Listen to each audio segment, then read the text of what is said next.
désespoir, c'est un mirage, un ailleurs, un songe qui ne s'efface.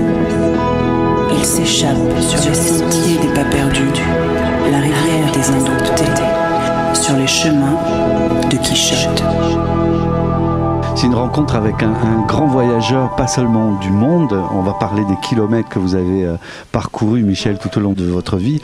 Vous êtes un grand voyageur de la vie. Vous avez traversé une bonne partie du XXe siècle. Et là, vous êtes bien engagé dans le XXIe siècle. Michel, merci de me recevoir chez vous. On est au cœur de Bangkok, à Siam Square, dans votre maison. Ça fait combien de temps que vous vivez ici ? 58 ans, ça fera 58 ans au mois d'août. Dans cette maison ? Ah non, depuis 1976 dans cette maison, c'est-à-dire 24 plus 22, 46 ans. Dans cette même rue, j'y suis depuis 1969. D'accord. Alors, la maison est pleine d'objets, elle déborde d'objets. Quels sont les objets les plus importants pour vous ici ? Les livres. Les livres, hein ? Je suis plutôt un littéraire et un littéraire autodidacte. Vous savez, j'ai fait très peu d'études dans ma vie. Mon école, mes études, ça a été la rue. L'aventure, le monde que j'ai traversé. Alors, on va repartir très loin en arrière. Michel, vous êtes né à la veille de la Deuxième Guerre mondiale. Est-ce que vous avez des souvenirs de cet épisode-là ? Vous étiez encore très jeune. Je dois dire que jusqu'en 1942, ma vie a été très égale et très semblable à celle des petits Français de mon âge.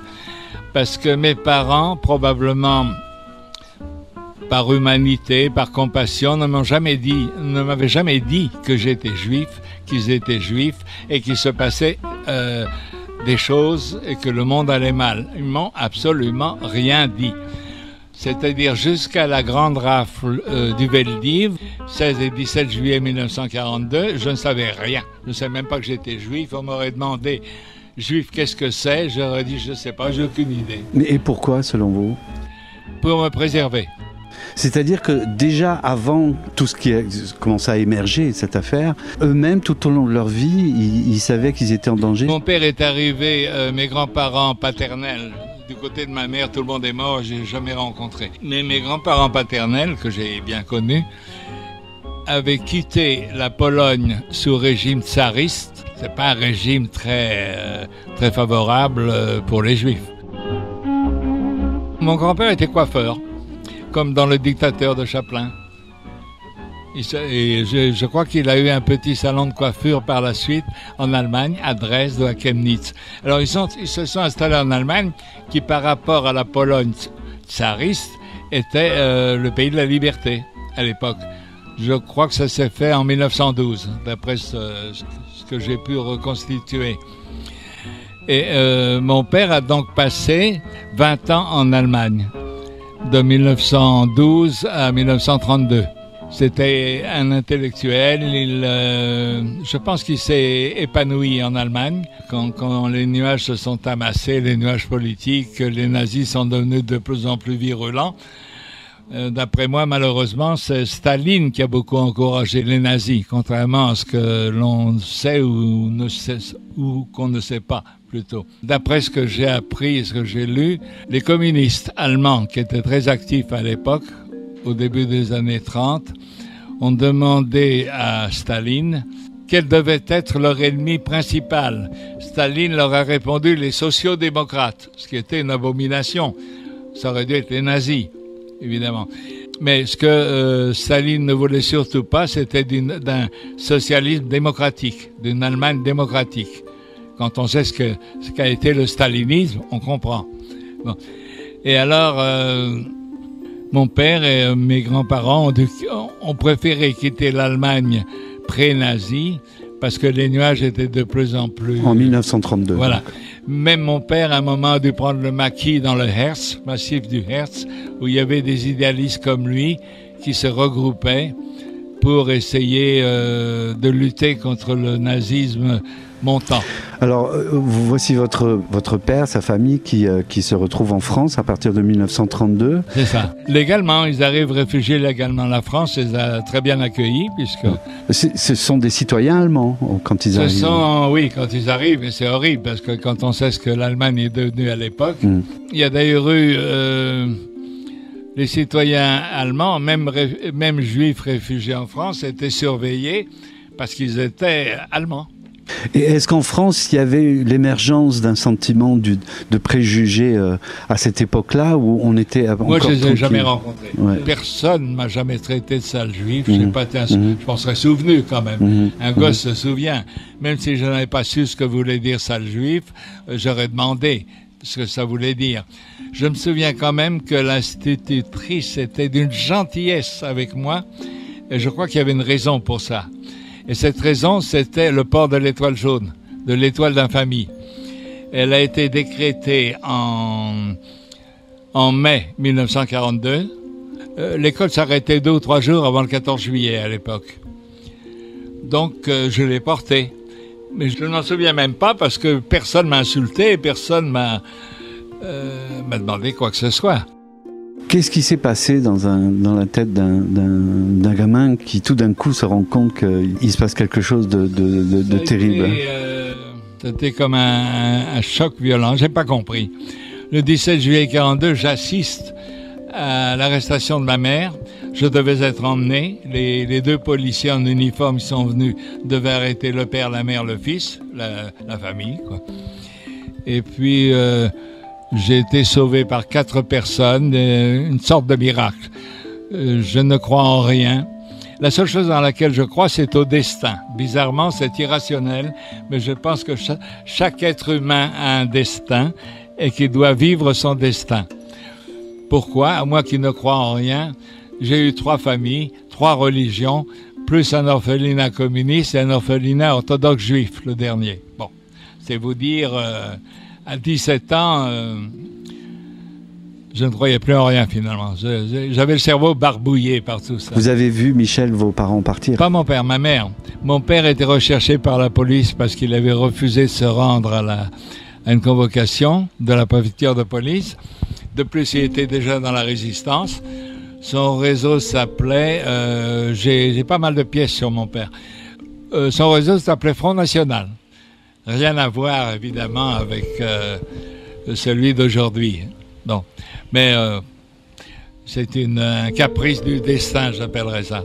Le Front National, j'ai des documents du Front National sur mon père. Alors, j'ai pas compris. Quand j'ai vu ma mère partir entre 2 policiers, j'ai été sauvé parce que la rafle du Veldiv, qui a duré 2 jours, a commencé sur la rive droite. Nous habitions sur la rive gauche. Si elle avait commencé sur la rive gauche, je ne serais pas là. Pas en train de parler. Alors, comme elle a commencé sur la rive droite, où mon grand-père paternel habitait, le lendemain matin, il a compris que ça continuerait sur la rive gauche, où nous habitions. Il s'est donc précipité. Il a pris un des premiers métros, il est arrivé chez nous. Et il est arrivé au moment où ma mère préparait quelques effets. Les 2 policiers lui avaient dit « Prenez quelques effets, pas beaucoup, juste quelques effets pour vous et votre fils. » Alors mon père qui était recherché et il y avait eu des rumeurs, il avait voulu passer et puis en plus la veille, il y avait eu la rafle déjà sur la rive droite. Il avait voulu passer la nuit avec sa famille. Nous étions pauvres. Nous avions une grande pièce et un cagibi. Donc il avait voulu passer la nuit avec nous. Il nous avait dit, je me souviens vaguement de ça, pas de bruit, le silence, le silence. Et si on frappe à la porte, on ne répond pas et on n'ouvre pas. Parce que c'est exact que pour la grande rafle du Veldiv, ceux qui ne répondaient pas dans le plus grand silence ont sauvé leur vie. Ils n'enfonçaient pas les portes. La police de Vichy n'enfonçait pas les portes à l'époque. Est-ce qu'il faut savoir, ce que je sais, mais ça c'est documenté dans beaucoup d'ouvrages, au départ les Allemands voulaient arrêter les Juifs étrangers de 15 à 55 ans. Alors ce salopard de Pierre Laval, qui était Premier ministre à l'époque, a plaisanté et il a dit aux Allemands « Mais ce n'est pas bien de séparer les enfants de leurs parents. » Vous vous rendez compte? Alors les Allemands, toujours disciplinés, on le sait, on a référé à Berlin, ce qui a retardé la rafle d'environ 2 semaines. Il n'y avait pas Internet, les télécommunications n'étaient pas rapides à l'époque et l'Allemagne était en guerre. Et Berlin a répondu si Laval veut qu'on prenne les enfants, qu'on prenne les enfants. S'il veut que la police prenne les enfants, qu'elle le fasse. Bon. 16 et 17 juillet. Et à ce moment-là, on n'avait pas ouvert. La nuit s'était écoulée très tranquillement. Et malheureusement, ce que je ne savais pas à l'époque, bien sûr, c'est que la rafle, le deuxième jour de la rafle, s'est pas effectué la nuit, mais n'a commencé qu'à 4 heures du matin. Pourquoi, je ne sais pas, c'est documenté. Mais alors que le premier jour, elle avait bien eu lieu la nuit. Donc, elle a commencé à 4 heures du matin et sont arrivés chez nous, dans notre pauvre logement, à 8 heures du matin. Je me souviens que c'était une journée magnifique. Quand on a frappé à la porte, ma mère, qui avait pensé à la nuit et pas au jour, machinalement l'a ouvert. La concierge était prévue que, quoi qu'il arrive, elle taperait avec son balai au plafond pour nous avertir. Alors ma mère, machinalement, a ouvert. Il faisait beau, c'était plus la nuit. Elle a décliné son identité. Ils étaient polis, courtois. Et votre mari, je ne sais pas, est en province, mais je ne sais pas où. Alors, ils ont demandé à ma mère de préparer quelques effets pour elle et pour moi. Et mon grand-père s'est précipité de la rive droite sur la rive gauche, chez nous. Il est arrivé au moment où, quelques minutes avant que les policiers m'emmènent. Alors, ma mère a quand même eu la présence d'esprit de leur demander, mais est-ce que... Elle se doutait bien que de toute façon, quand on arrêtait des Juifs, c'était pas pour leur offrir du chocolat et des caramels. Donc, elle leur a demandé si on ne peut pas me laisser à la garde de mon grand-père paternel, puisqu'il était là, il venait d'arriver. Alors, c'est là, mon destin a dépendu de ça. Ils ont hésité, mais j'étais un petit garçon blondinet, avec des yeux très bleus, et je ne correspondais pas du tout à la propagande antisémite de l'époque. Je pense qu'ils m'ont trouvé tellement mignon qu'ils ont décidé de me laisser à la garde de mon grand-père paternel, qui évidemment avait ses papiers sur lui. Ils lui ont fait signer une décharge.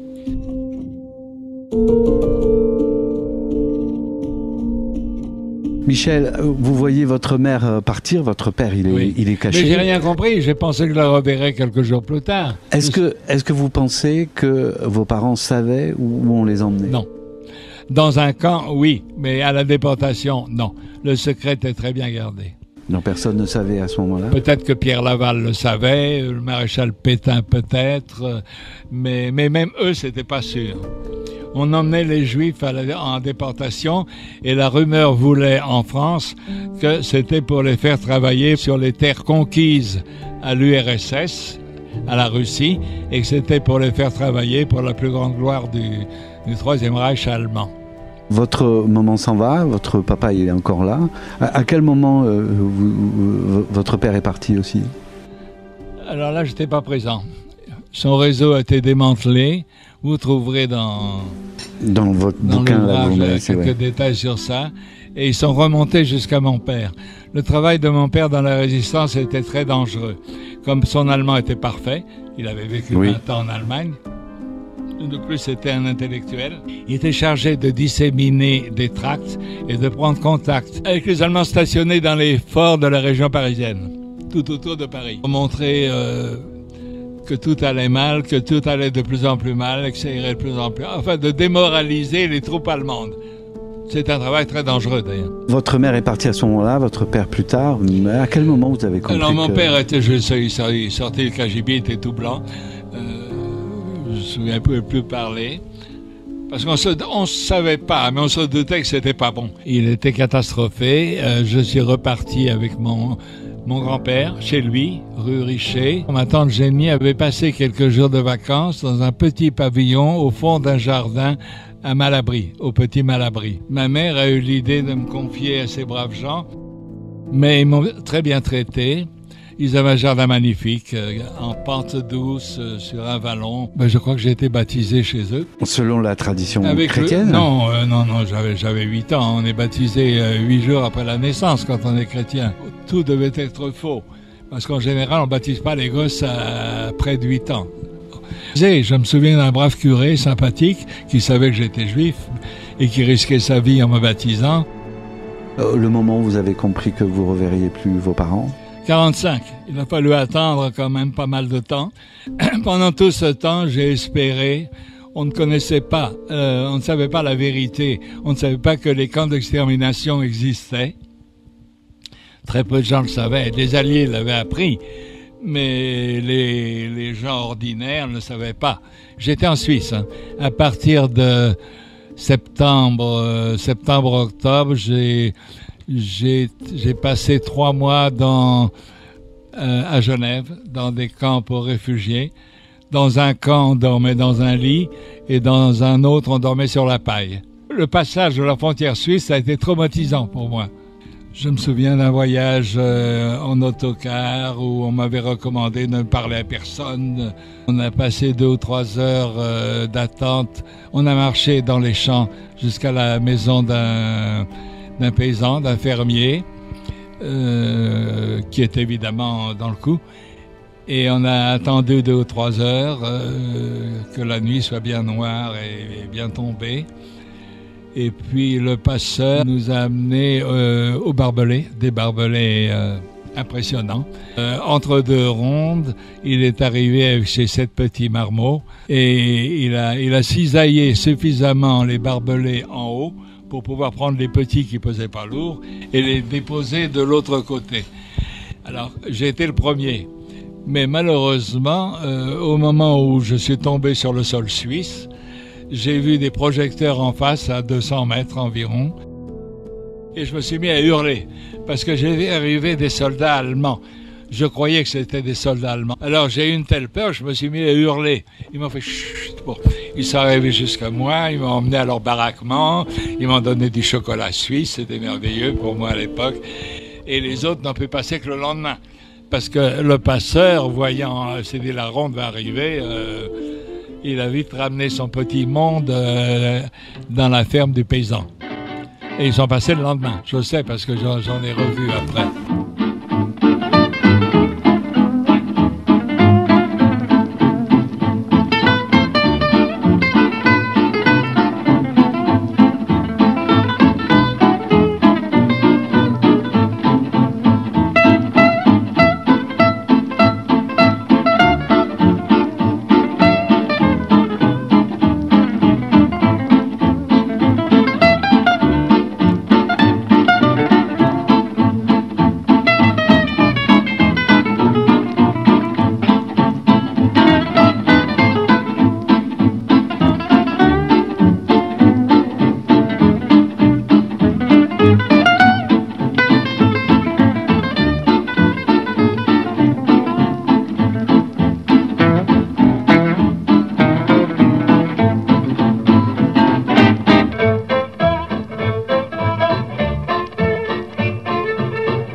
Sur les chemins de Quichotte. Alors vous voilà en Suisse, sans plus aucune famille, entre les mains Pas tout de suite, hein. On me place dans une famille au bout de 3 mois de camp quand même, 2 à 3 mois. Hein. Alors j'arrive à la Chaux-de-Fonds, comme prévu, une brave paysanne avec sa charrette.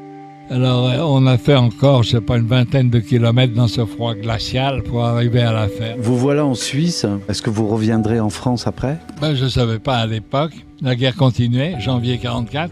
Et pendant 2 ans, j'ai une vie rude. C'était des gens rudes. C'était des gens humains, mais rudes. Leur vie était rude.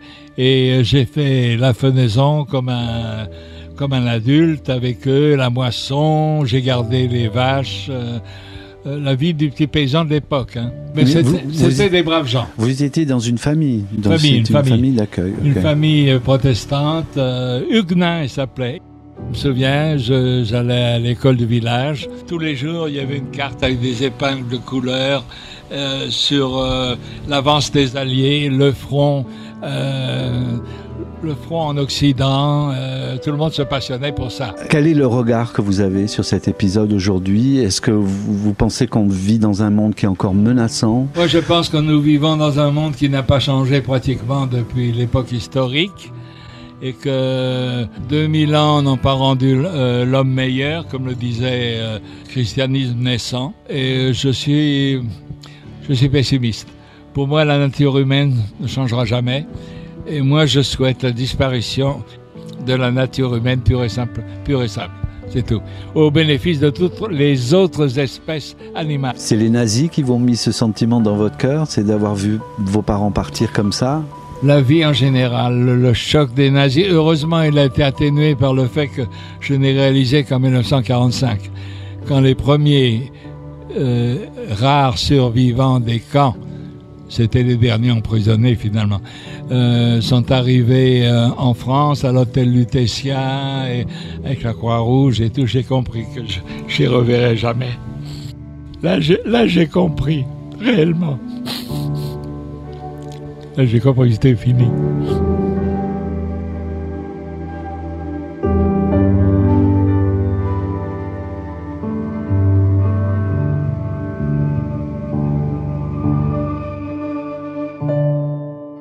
J'ai eu la chance dans ma vie de rencontrer tout le temps sur mon chemin de braves gens, quand même.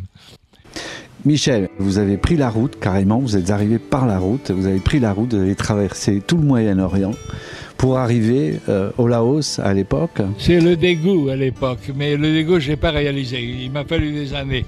En fait c'était la fuite, je fuyais mon enfance malheureuse. Je fuyais la France, je fuyais l'Europe, je fuyais l'Occident. Mais ça, je ne l'ai réalisé que bien plus tard. Mon enfance dévastée, le fait que j'étais orphelinat, que je n'avais pas de fratrie, l'attrait de l'Inde et des philosophies orientales, je suis parti en 54.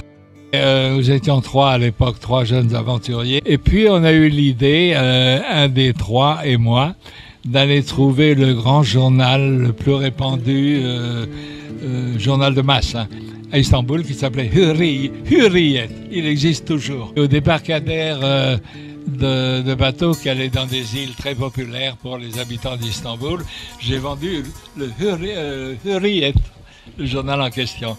Pas longtemps, parce qu'évidemment, les vrais vendeurs de journaux ne voyaient pas ça d'un bon œil. On avait trop de succès. Bon. Et après, la grande aventure a vraiment commencé à partir d'Istanbul. Parce que là, tout le monde m'a dit surtout ne partez pas en autostop.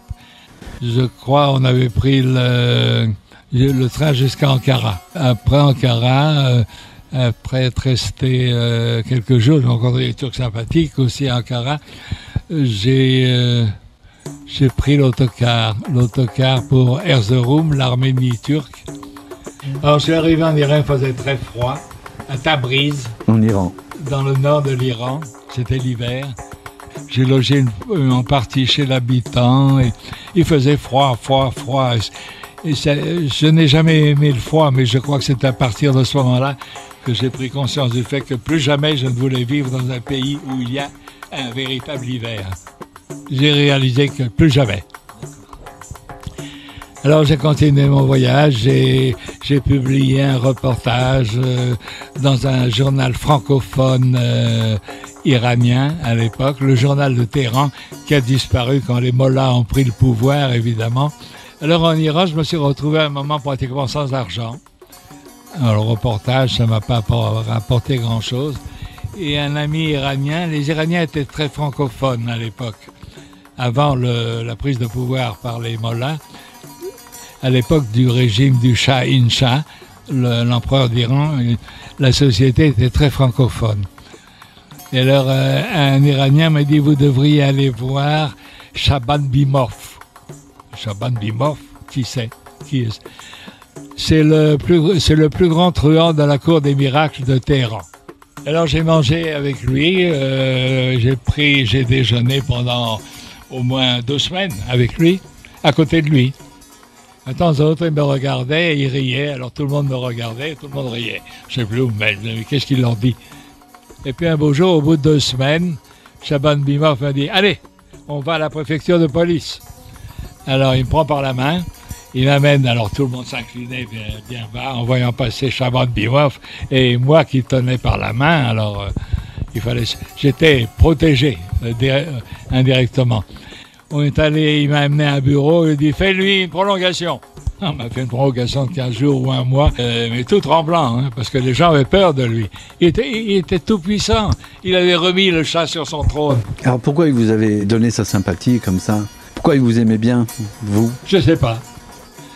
J'étais un petit garçon blond, un jeune homme blond, aux yeux bleus, et je dois dire, mais écoutez, vous allez dire que c'est de la vanité, mais j'ai eu beaucoup de chance dans mes contacts humains dans la vie. Bon, je me lie avec des gens bien, et même sans me lier, les gens sentent que je suis quelqu'un de, mentalement et moralement, quelqu'un de bien. Bref, je suis reparti avec très peu d'argent, mais je suis reparti pour l'Inde, en direction de l'Inde.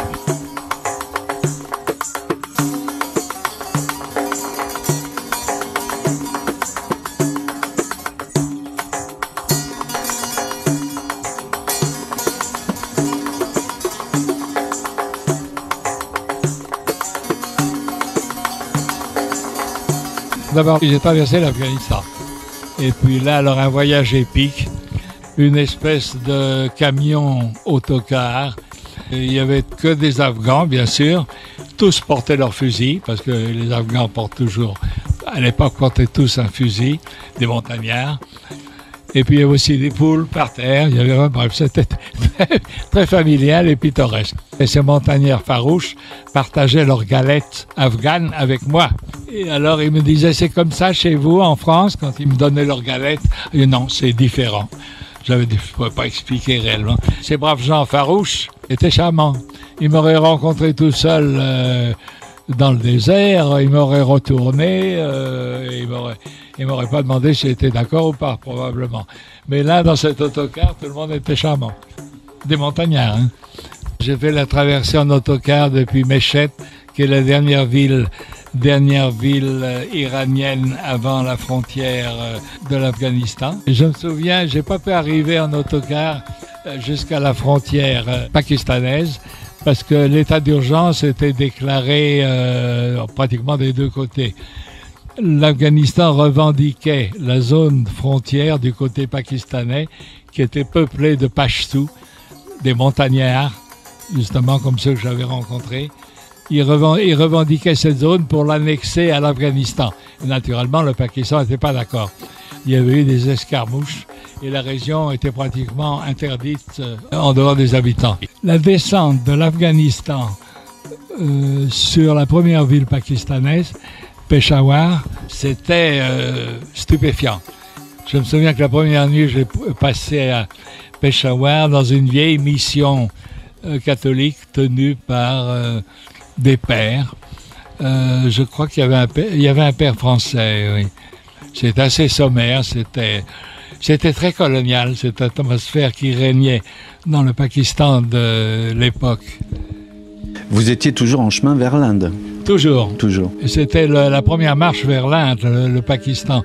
Le Pakistan occidental, puisqu'il y en avait deux à l'époque. Je suis arrivé en Inde en mai 55. Je voulais gagner la région des pré-sommets himalayens. C'était pas les sommets himalayens, mais c'était une zone très verte. Alors j'ai eu beaucoup de chance là aussi. Je suis arrivé fatigué et je sais pas comment j'ai fait. Quelqu'un m'a présenté une doctoresse indienne. Elle m'a remis sur pied. Et puis après, elle m'a dit, vous allez passer votre convalescence chez moi. Elle avait une superbe villa pas loin de l'hôpital, dans un décor merveilleux. Une verdure extraordinaire. Et j'ai passé 15 jours de convalescence chez la brave dame, la brave doctoresse, qui était très francophone. Elle avait un fils qui pilotait des mirages français et qui s'entraînait en France sur des mirages. Je me promène dans le Punjab. Un peu partout, on m'offre l'hospitalité. Les jeunes voyageurs européens n'existaient pas à l'époque. La vague de Katmandou, comme on l'a appelé, c'est 15 ans plus tard. C'était en 70. Moi, c'était en 54-55. Alors, j'étais reçu un peu partout aux bras ouverts. Le fait que je n'appartenais à aucune caste en tant que blanc, l'Inde était et est encore très divisée par le système des castes. Donc, n'appartenant à aucune caste, tout le monde pouvait me recevoir. de haute caste, de basse caste, de caste moyenne. Je pouvais être reçu par tout le monde. Ce qui n'est pas le cas des Indiens en général, dans les provinces en tout cas. Michel, vous êtes enfin en Inde, c'est là où vous vouliez aller, et puis la destinée, et puis les affaires d'Europe, et notamment les affaires françaises. La guerre d'Algérie éclate en France. L'histoire vous rappelle à nouveau vers cet endroit. Ça devient compliqué. J'avais laissé mes coordonnées à l'ambassade de France à Delhi. Tout ce qui me concerne, il faut le faire suivre au consulat français à Calcutta. Alors un beau jour, je trouve ma convocation à Coulommiers à rejoindre dans les 3 jours. Alors j'ai dit au consul, je n'ai pas d'argent, j'ai 30 roupies sur moi et je dois rejoindre Coulommiers dans 3 jours. Alors il me dit, écoutez, il y a bien une solution. Il y a une base française militaire dans le centre Laos, à 30 km au nord de Savannakhet, c'est la base de Seno. Allez là-bas, avec un peu de chance, vous pourriez faire votre service militaire sur la base française militaire. En tout cas, ils vous prendront en charge. Alors, sur ces bonnes paroles, j'ai dit, bon, je veux pas devenir insoumis, parce que insoumis, c'était aussi grave que déserteur. Hein. La guerre d'Algérie avait éclaté. On était en 1955. Oui. Je décide de suivre le conseil du consul français et de rejoindre le Laos pour essayer de, comment on dit en français, d'un coup de... D'une pierre deux coups. D'une pierre deux coups, voilà.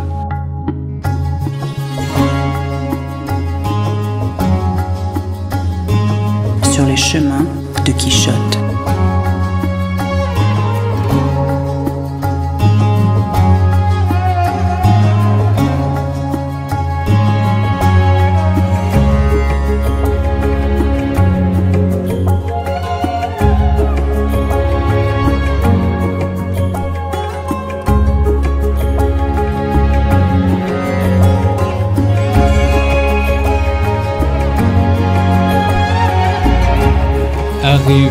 Je fais des sauts de puce par avion.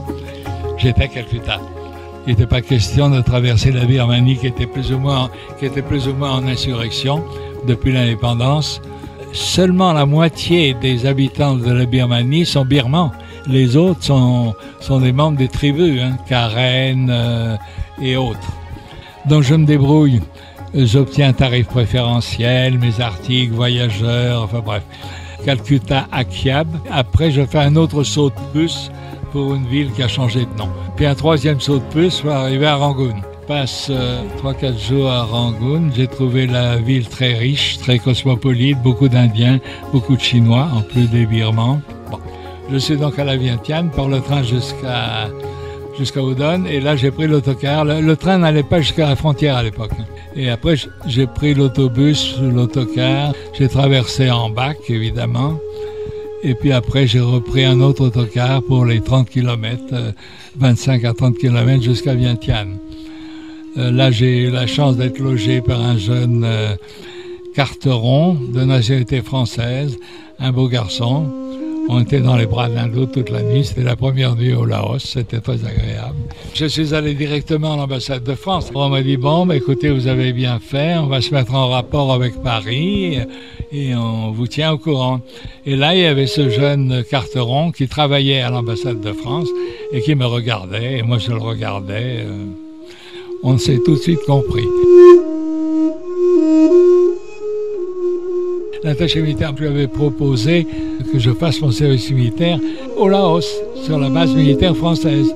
Et je pense que l'imbécile, aigri ou pas, je n'en sais rien, mais a dû se dire encore un planqué. Il ne veut pas faire la guerre d'Algérie. Allez, on le rapatrie. Je pense que ça s'est passé comme ça. Alors on m'a rapatrié par avion de Vientiane à Paris.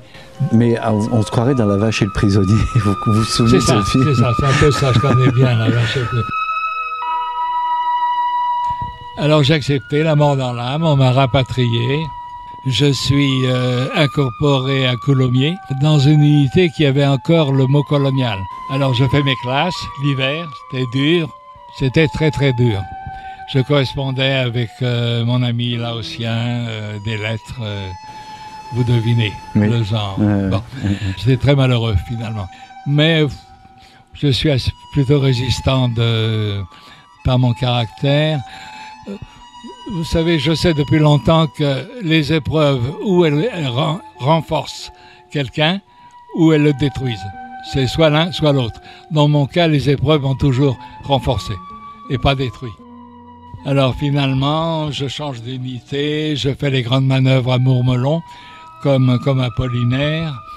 En août 58, je me retrouve dans une unité sur le plateau de Satory à Versailles. C'était une petite unité où tout le monde trichait. J'ai voulu tricher comme tout le monde. Je n'avais déjà plus droit à une nouvelle permission. J'avais pris mon quota. Le sous-officier, qui était mon supérieur direct, il se rend au bureau des effectifs, il regarde mon dossier, il voit que j'ai triché, il va au bureau du chef de corps, il le dit, je m'appelais Muscadblatt à l'époque, non pas Muscadier. Muscadblatt a triché. J'étais en tenue de sortie pour aller en permission de détente. Le capitaine Ford dit, et c'est pas tout, on te prépare quelque chose. Pour moi, ça voulait dire le tribunal militaire. Va te mettre en tenue de tôlard. Un soldat m'accompagne, il me dit, je t'attends là, va te mettre en tenue de tôlard et je t'attends ici. Arrivé au pied de mon lit, il dit, non, tu vas pas te mettre en tenue de tôlard, tu vas rester comme ça, tu vas descendre de l'autre côté, et c'est ce que j'ai fait. Et là, j'ai eu l'idée de retrouver un Kabyle. Il s'était fait réformer avec beaucoup de difficultés. Il avait avalé un tube entier d'aspirine. Son estomac avait souffert, évidemment. Mais finalement, ça lui a permis d'être libéré. Alors je vais les voir, je suis bien embêté. Dans 3 jours, j'avais 3 jours pour ne pas être classé déserteur. Il faut que je trouve une solution. Je me suis sauvé. Sa femme a une idée de génie. Elle avait été employée à un moment à l'hôpital Lariboisière et elle avait des ordonnances vierges. Un tube de Gardénal à 0,015 avec une écriture, une signature de docteur, une griffe illisible et le plan de bataille est vite monté. Je prends un petit hôtel près de l'hôpital et tu me trouves inanimé, tu te sauves et je suis pris en charge par l'administration militaire ayant avalé un tube de Gardénal. Après, c'est à moi de jouer. C'est bien ce qui s'est passé. Je suis remonté, je me suis allongé, et puis assez vite, j'ai sombré dans le coma. Elle m'a vu inanimé, elle a eu très peur, elle n'a même pas eu besoin de jouer la comédie. Et avec un cœur solide, on peut rester 2 semaines dans le coma, avec un tube de Gardénal. Il faut le savoir. Alors j'ai été traité, examen, interrogatoire, alors mon passé jouait en ma faveur, orphelin de père, de mère, mère morte à Auschwitz, père mort à Auschwitz 1 an plus tard, ça jouait pour moi. Alors j'ai été très bien traité, alors on m'a donné 15 jours de permission, là je suis allé dans le Midi, renouvelle. Finalement en décembre, le vol de grâce m'a dit maintenant, il faut vous libérer, tu retournes à la caserne. On met bien l'infirmerie sur le plateau de Satory. Le chef de corps, le lieutenant-colonel, dit « Bon, cette fois-ci, on te tient, on te lâche pas. » Une patrouille m'amène à la prison du plateau de Satory pour différentes unités, la prison militaire. Tenez-vous bien, coup de théâtre. J'arrive au bureau d'incarcération, il y avait un autre nom. Arrive une estafette de mon unité qui dit « Il faut le libérer immédiatement. » Alors j'ai été incarcéré et libéré dans les minutes qui ont suivi. Alors là, je me dis, ils veulent pas ils vont faire le maximum pour que je sois libéré le plus tard possible.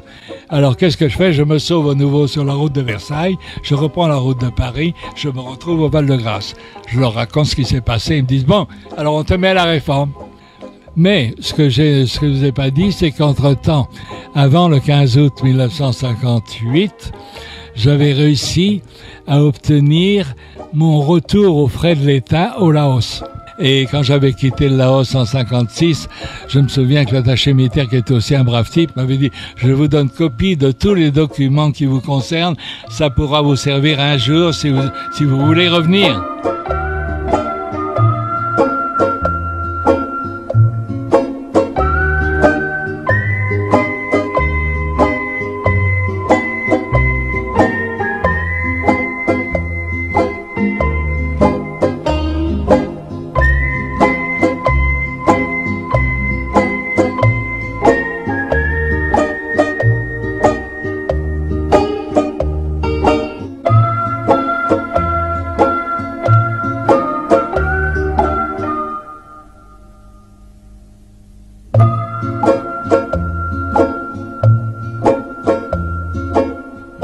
Sur les chemins de Quichotte. Donc vous êtes reparti au Laos à ce moment-là. Je suis reparti par bateau. C'est l'administration qui a décidé que cette fois-là, ça serait par bateau. La compagnie des messageries maritimes avait 3 petits paquebots qui s'appelaient Vietnam, Laos et Cambodge. Et je suis tombé sur le Laos. C'est pas moi qui ai pris le billet de passage, c'est l'administration. Un clin d'œil du destin. Je retournais au Laos sur le paquebot Laos. J'ai traversé le canal de Suez, évidemment, en paquebot. Je me souviens d'avoir fait une escale à Aden, d'avoir fait un vague tour en ville qui était britannique. C'était encore colonie britannique, Aden. Et puis après, l'étape suivante, ça a été Bombay, sur la côte ouest de l'Inde, le Maharashtra. Et ensuite, ça a été Colombo, à Ceylan. J'ai eu droit à une visite à travers l'île. L'île était très verte, très agréable. Et puis ensuite, de Colombo, ça a été Singapour, l'étape suivante. Il y avait à l'époque encore une vieille ville très sale, pas du tout qui correspond en rien à la Singapour d'aujourd'hui. Et puis sur les hauteurs, il y avait des villas coloniales où avaient vécu les Anglais, où il y en avait encore quelques-uns. Mais la vieille ville de Singapour était très vivante et très pittoresque à l'époque. Je suis depuis retourné à Singapour, c'est une horreur. C'est une sorte de grande clinique. L'étape suivante, ça a été Bangkok. J'ai enseigné à gauche et à droite le français jusqu'au jour où le conseil culturel a pensé à moi pour la cinémathèque. Il avait été décidé par Paris que son siège serait à Bangkok ou à Tokyo. Mais finalement, Tokyo, c'était trop excentré pour l'Asie du Sud-Est. Et là, j'ai pris la tête de la cinémathèque que j'ai conservée jusqu'à ma démission en 64. Quand j'ai eu 60 ans, j'ai décidé de m'en aller, mais j'aurais pu rester 5 ans de plus. Qu'est-ce qui vous maintient en vie aujourd'hui, Michel ? Une seule chose, parce que finalement, je suis très blasé. La seule chose qui me retient en vie, c'est la curiosité. Curiosité de ce qui se passe dans le monde. Mais finalement, tous les gens que j'ai connus sont morts. Je suis assez blasé sur le sens de la vie. Je suis pas malheureux, mais je me dis que je suis content d'avoir ma vie derrière moi et non pas devant moi. Vous avez traversé des épreuves, des remous, des moments de l'histoire qui étaient extrêmement forts, dangereux, très douloureux. Aujourd'hui, quand même, le monde a l'air plus serein. Le monde est différent, mais c'est un monde qui m'intéresse. Enfin, il m'intéresse, la curiosité de savoir ce qui se passe dans le monde, mais je n'ai pas du tout envie de retourner en Occident. Je ne me vois pas vivre en France ou même ailleurs. Si j'étais condamné à vivre en France, je ne me donne pas 6 mois pour mourir. Qu'est-ce qu'on peut apprendre de votre vie ? Que j'ai passé beaucoup d'épreuves, je m'en suis toujours sorti, pas seulement grâce à moi, mais aussi grâce aux autres et à la chance. J'ai eu la chance. Quand je pense à la vie, je me dis que la chose principale pour un individu, un être humain, c'est la détermination. Il faut savoir se décider, il faut savoir prendre les décisions au moment crucial, la bonne ou la mauvaise. En général, j'ai eu la chance de prendre la bonne décision. Je vous remercie pour ce temps et pour cette histoire. Et puis, qu'est-ce que je peux vous souhaiter ? Longue vie en bonne santé encore.